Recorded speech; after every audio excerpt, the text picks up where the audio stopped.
Gangnam Style. Gangnam Style. So I want to welcome everyone today to our presentation on the 2018 tax law. My name is Aaron Rubin. I'm a partner at Warburg Rubin Papier Wealth Management, and Quinn's going to talk about tax in just a few minutes. But I want to introduce Alan Werba at the back of the room, another partner at Warburg Rubin Papier, all of you know, as well as Jason Papier, also our managing partner at Warburg Rubin Papier. So my name is Aaron Rubin, and I am going to talk for about 15 minutes about what is wealth management. And what is wealth management is a tough thing because wealth management means different things to different people. And the person that I think did the best job of describing that phenomenon is actually one of my very favorite political commentators. So let's see what he has to say.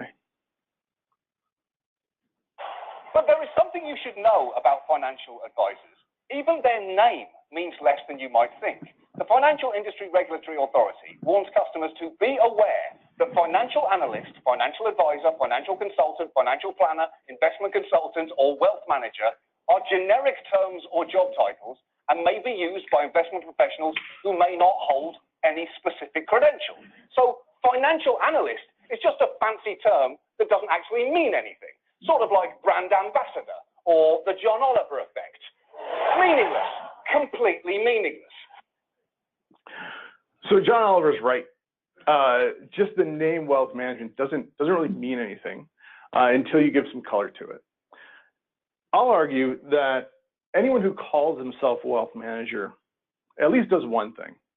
And that one thing is kind of the investment consulting part of it. They give recommendations about investments of some sort or another. Some do it better than others. I like the way we do it, obviously. But they at least do that. What I'll say is, for us, wealth management is a lot more than that. Wealth management to us is a lot more additional services. And wealth management is its foundation. Yes, it is the investment consulting. But it's also what we call wealth enhancement, and that's tax. It's also wealth protection, making sure your assets aren't unjustly taken from you. It's also wealth transfer, making sure your assets move on to the next generation. And it's charitable giving. It's making that dent in the universe. So I'm going to just touch on each of these just a little bit. So the investment consulting side, as I said, a lot of people do it differently. I like the way we do it. Because the way we do it, we think of things in terms of academics. What's going to give us the best bang for our buck? What's going to put our client in the best position to win? Now, we can't guarantee gains, and we certainly not today. But what we can do is we can put our clients in portfolios that have a better probability of success down the line. And what I kind of add to that is that I know that we can help our clients because I know the average investor off the street just doesn't do very well. The S&P 500 from 1995 to 2014 returned about 10% a year. The Barclays Aggregate Index, which is long-term bonds, short-term bonds, high quality, low quality, returned about 6.2%. The average equity fund investor, the investor that's invested in the stock market, about 5.2, about half of what the S&P did. Inflation came in at about 2.3%, and your average fixed income investor, the person that puts their money in bonds, got about 0.8%, well behind inflation. Why is that? Why does the average investor not do as well? And we're kind of seeing it right now. Because when the average investor comes across a market movement, could be severe, maybe not so severe, the average investor tends to panic. And when they panic, they sell. And when they sell, they can't recover. And so our job as investors is obviously put our clients in a good position with the knowledge we have from academics, but to also make sure that our clients are sitting in their seats when that big downturn happens, right? And that starts before the downturn happens. That happens when we meet with our clients.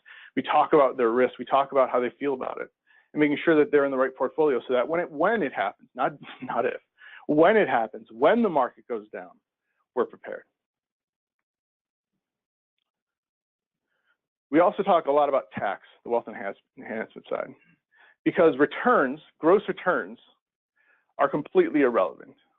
What matters is after-tax returns. How much do you get to keep, and how much do you have to give to the government? It's a big deal, and we do it lots of different ways. Whether it's talking about Roth conversions, whether it's talking about deferring capital gains, whether it's, and again, I'm so glad we've Quinn on our team now, because we're going to ask her lots of questions, and she's going to help our clients get the best returns they can. We talk about tax a lot. We think about tax a lot, because if you're not thinking about it, tax is going to eat you alive. And we know the impact that tax has over long periods of time. We know that this is from 1926 to 2014. The average stock, hard to read, but stock market returned about 10% per year. On an after-tax basis, just about 8%. The bond indices about, can't read that, 5.7%. After-tax 3.6. Your cash, which is near cash also, so those are CDs as well as very short-term bonds, return about 3.5%. After tax, it's about 2.8, and inflation was it 2.2, and then 2.9 for inflation. So if you were just sitting in cash, you lost out just from taxes. You're behind the ball on inflation. Again, what we try to do is, again, if we can increase those after tax, right, we can give more value to the client, right? If we can think about tax before we take our actions. If clients come to us before they make decisions, preferably before, we can make an impact, right? That's part of the wealth management process. I should say it's part of our wealth management process because it's important to us. It's important to you. Wealth transfer is making sure that your assets get to the right people when the time comes. The scary thing is that 60% of Americans do not have a will or a trust. And this is not uncommon, right? People that come through our door, and they're not bad people. They come into our office. One time I had a husband and wife come in. He worked in high tech. They were worth about $10 million. They had 2 kids, 8 and 6, and no will or trust. Not a thing. So that is one of the first questions we ask our clients. Why? Because it's important. Because that's part of wealth management. It's making sure it's not that your assets are growing, which is a good thing, but making sure that your assets are doing what you want them to do, that they're accomplishing the goals that are important to you. That's wealth transfer. And there's wealth protection, unjust taking, right? And that I kind of break that into 2 different buckets, right? There's, I'll call it the stuff bucket, the property and casualty, right? Making sure your house is adequately insured, making sure your cars are adequately insured. Now, we don't write that stuff, but it's important. And so when our clients come in, we like to ask about it. And I've caught things, and usually send them back to the agent, or more commonly, we'll say, hey, maybe you should think about a different person if you don't have the coverages you need, because who's looking out? And there's also the life side of that, right? Making sure that if there are people that are relying on your income, and if your income stops, how are those people going to carry on? And we've been writing policies in-house for a while. We're going to actually start referring out quite soon. But again, it's an important part of your wealth plan, of wealth management. What happens when something unexpected happens? And then I missed, right? Oh, that's right. 60% of people have some sort of wealth insurance, have some sort of insurance. Now, most of that's actually from employers. And employers, sometimes you get $25,000, $50,000 of insurance here and there. Sometimes you get a couple times your salary. Most likely you're underinsured if all you're relying upon is your employer's insurance. So again, that's something that we constantly review. Whenever anybody steps into our office, do you have insurance? How is it held? How can we maximize that? Is it going to accomplish what you want it to accomplish? And then there's charitable giving. Again, putting that dent in the universe, as I said. And I know for me, charitable giving is important. Just personally, I give my time, my money in my community, which is up in Pleasanton. Alan, I know, is very involved in the San Jose area, and Jason as well. last night he missed a Sharks game for his cause. So, and when it's important to you as an advisor, you tend to attract clients who that's important to.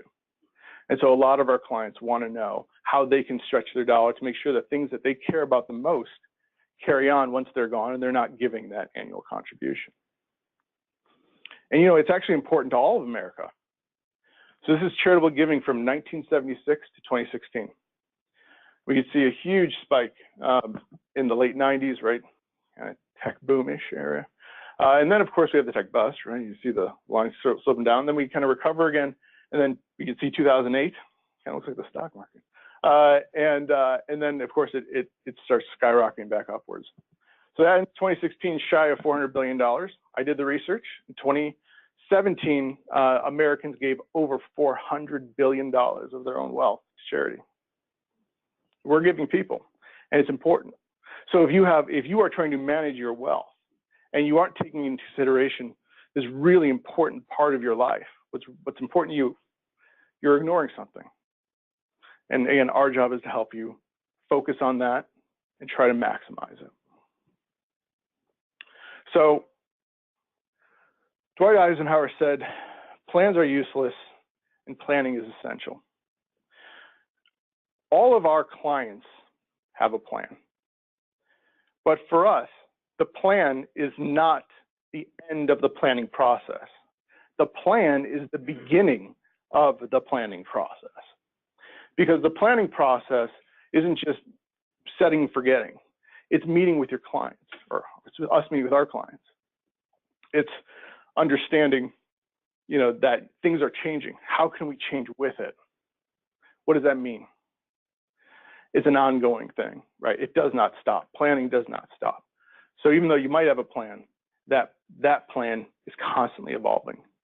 And it looks different depending who you talk to. So this is our Money Guide Pro, trying to give probabilities of success and trying to tinker with that. Some clients have their plans in Excel, some use other apps. But either way, when a client comes into our office, they will leave with more confidence than what they came in with. That is wealth management. It's giving you the confidence to know that you're going to be successful in what you're doing. Okay, so that's my shtick. So I'm going to introduce Quinn Ho. So Quinn's been our head of tax for WRP Tax just for a couple months. But I've actually known Quinn quite some time. I met Quinn a few years ago. So an advisor had to transition some of his practice over, and he had a tax practice, and we weren't expanding at that time. So Quinn took that over, and I got to meet Quinn, and I was immediately impressed. She knows a lot about a lot of stuff, not just individuals, but entities, and just this breadth of knowledge is just really impressive. So we're really happy to have her here with us. And so I'm gonna ask her to come up and tell us all about that new tax law, which is it's something.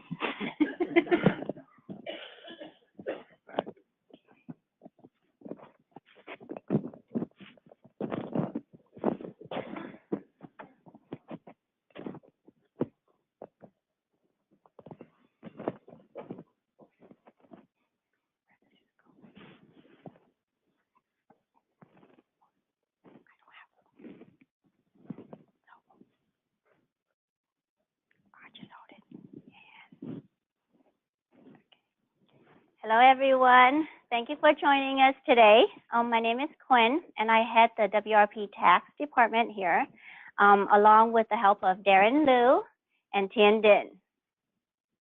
Wave. Okay. I'll try to make tax as entertaining as possible, if that's possible, but we do have a lot to cover today, so we'll probably get started. This is the new Tax Cut and Jobs Act. This is what everybody is used to. This is the 1040 form, the 2 pages. We were using it 2017 and in prior years. This is what the IRS is trying to implement for 2018. So basically what happened was a lot of the 1040, as you can see, the 1040 has been reduced to almost postcard size front and back. But then they're trying to make it more simple, but it's actually not simple because the information from the 1040 is now going to be reported on 6 new schedules. So that's what was covered on the original 1040, two pages. Tax planning, that's what we're here for, right? So here is a coverage of what was eliminated for 2018 all the way to 2025. Personal exemption deductions are suspended. That was what you were getting $4,050 per person and dependent last year. It has been suspended.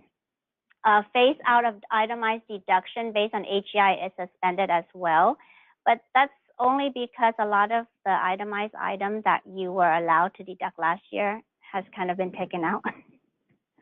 Home equity interest is no longer allowed unless it's used to buy, build, or substantially improve the taxpayer's home that secures the loan.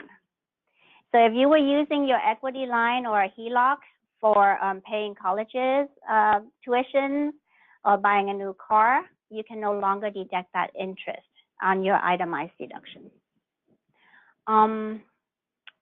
Miscellaneous itemized deduction. The portion that was subject to the 2% floor is no longer allowed this year. That also means I'm no longer deductible, by the way.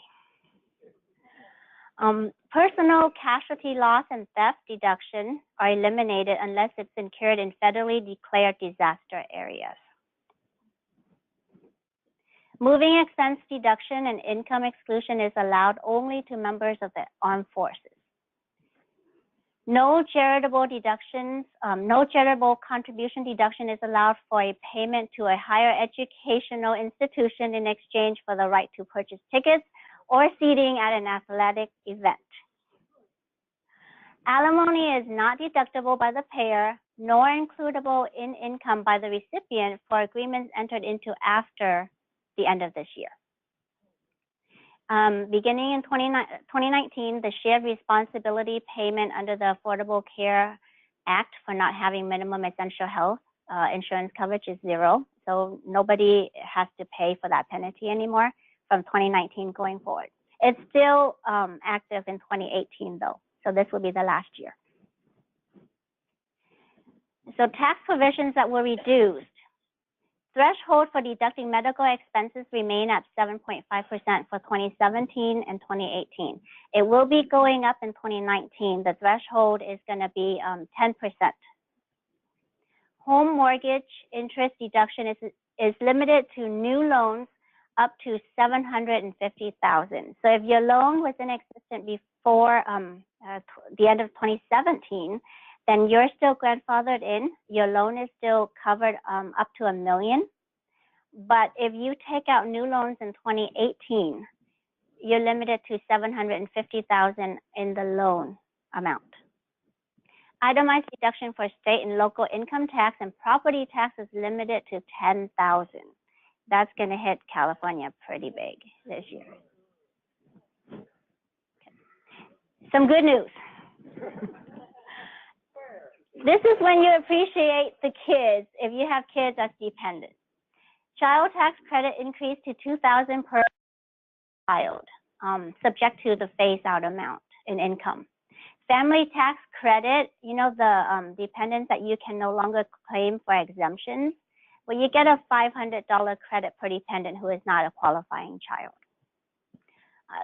2018 AMT exemption and phase-out ranges are increased.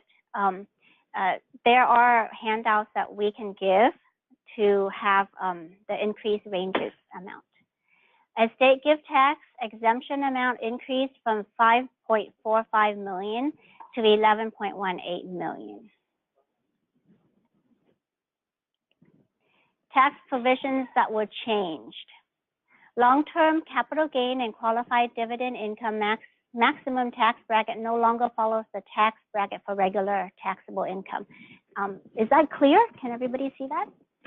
So on the left is the 2018, and it basically the bracket stays the same, but on the 2018 side, the range is in numbers. On the 2017 side, the range is dependent upon your tax bracket. So that's the difference.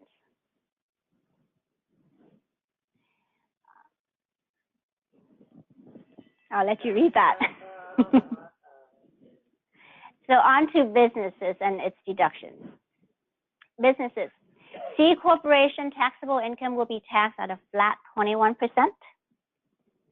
An individual taxpayer may generally deduct 20% of qualified business income from partnerships. These are all the pass-throughs. S corps, sole proprietor. The 20% qualified business deduction is disallowed for specified service trades or businesses when taxable income exceeds a threshold amount. So here we have the brackets for 2017 to 2018. As you can see, the range has been spread out a lot further. And for 2017, the highest top rate is 39.6% for taxpayers. In comparison to 2018, it's down to 37%.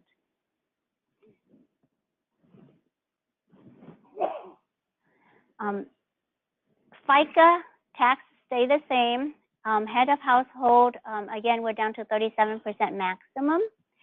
Estate and trust, the range is still relatively the same. Education credit and deductions stayed the same. Miscellaneous provisions, 2018 versus 2017. We do have some business expenses. Limit went up to 2.5 versus the 2.03 last year. Business expense limit is at 1 million versus the 510. Everything else pretty much stayed the same. Standard mileage is up a bit, back to where it was in 2016.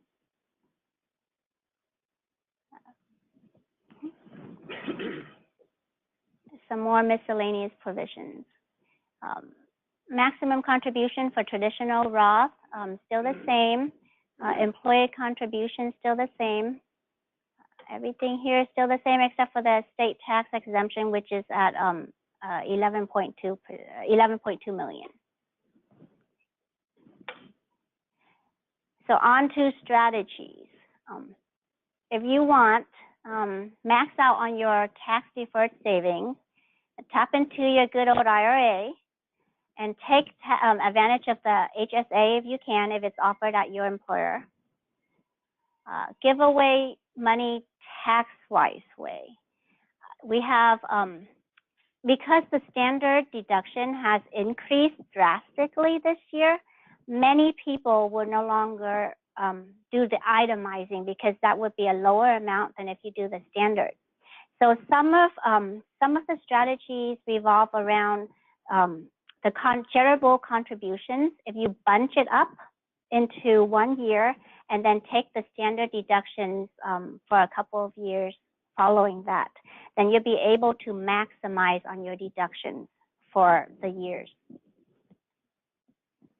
Any questions?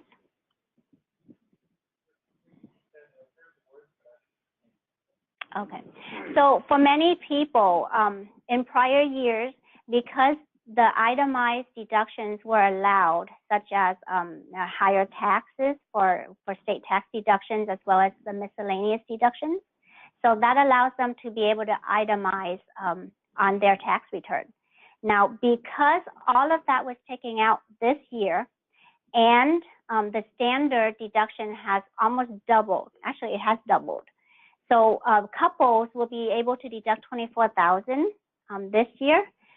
Many people are not going to be able to itemize because the amount that they can itemize is lower than their standard deduction.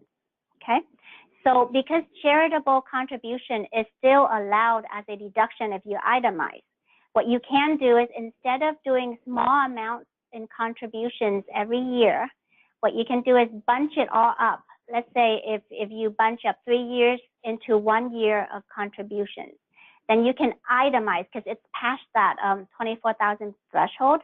so you can itemize this year, and then you don't have any of the charitable donations for the following years, and you can go ahead and take the standards. That's for people who are kind of borderlining the itemized and the standard deductions.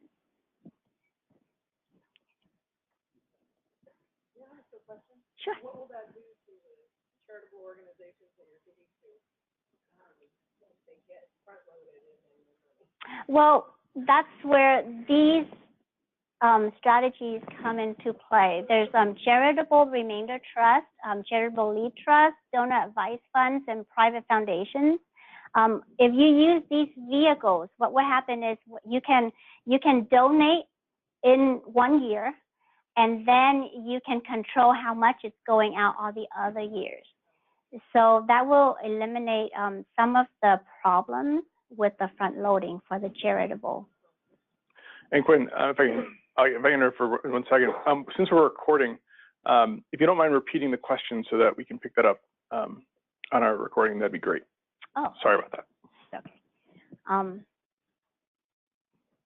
Yes. Another question: are you? That's only charitable contributions. What other contributions are affected, or how?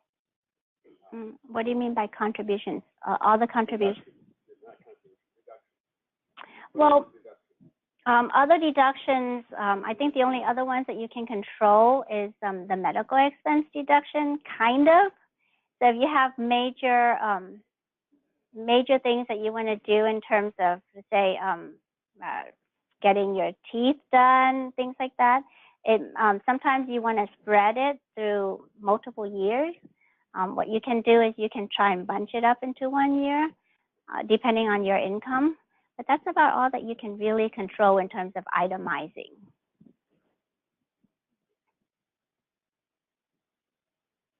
Any other questions? Okay.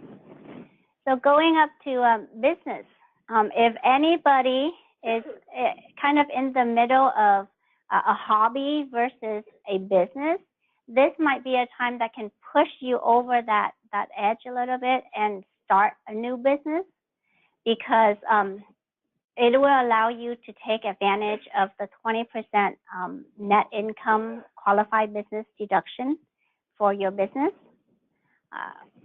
There's also that home office. IRS has allowed a standard $5 per square foot. It kind of eliminates the red flag of having a home office deduction on your tax return, so that could help. The Going Green credit is still available for this year if you want to take advantage of that. Avoid double taxation. A lot of my clients come into the office and have this issue right here. Every year, there's a little bit of dividends that is reinvested, or amount that's reinvested in your brokerage account, and nobody ever pays attention to that amount that is being reinvested, although you're paying taxes on it every year. What you need to do is also keep track of that amount that is being reinvested. That way, when it comes time to selling your stock, it goes in as your tax basis for the stock and reduce your tax liability on capital gains. That's all I have. Yes. Thank you.